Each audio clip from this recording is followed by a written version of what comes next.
বাঙালির ঘরে লুচি হবে না তাই কি হয়? লুচি তরকারি সপ্তাহে একদিন তো খাওয়াই যেতে পারে, নয় কি? তাই আমিও আজকে লুচির একটা রেসিপি নিয়ে এলাম। লুচি তো সবাই আমরা কম বেশি বানাতে পারি, তবে এটা আমি একটু আমার মতো করে বানিয়েছি। তো তার জন্য আমি একটা বড় বাটিতে কিছুটা পরিমাণ ময়দা নিচ্ছি, ময়দার থেকে একটু কম আটা নিচ্ছি, তার সাথে 2 চামচ সুজি, 1/2 চামচ নুন আর একটু চিনি আর একটু গরম জল দিয়ে মাখতে হবে। গরম মানে ওই ঈষদ উষ্ণ। হ্যাঁ, তো ভালো করে নরম করে মেখে নিতে হবে। ঠিক আমি যেভাবে দেখাচ্ছি সেইভাবেই মেখে নেবেন।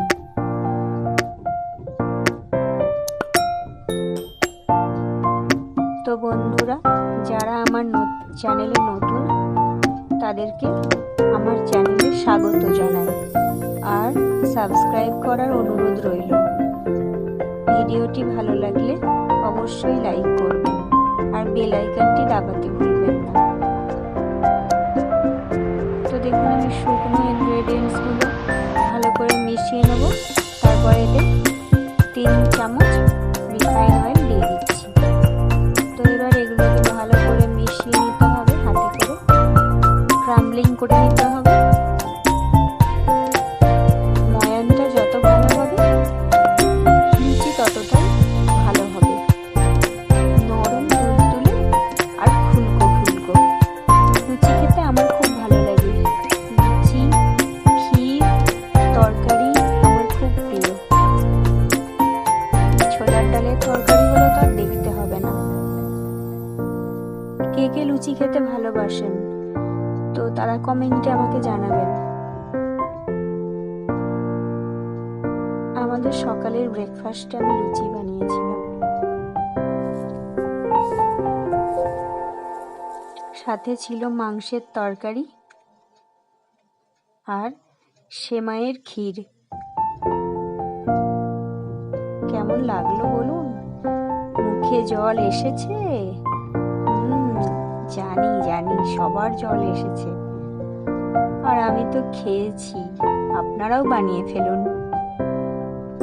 তো এইভাবেই মেখে নেবেন, ফুলকো ফুলকো লুচি হবে, গ্যারেন্টি দিচ্ছি। একটু আটা দিলে কি হয়, বেলতে অসুবিধা হয় না। তো এই যে নরম করে মেখে নেবেন, বেশ ঠেসে ঠেসে মাখতে হবে।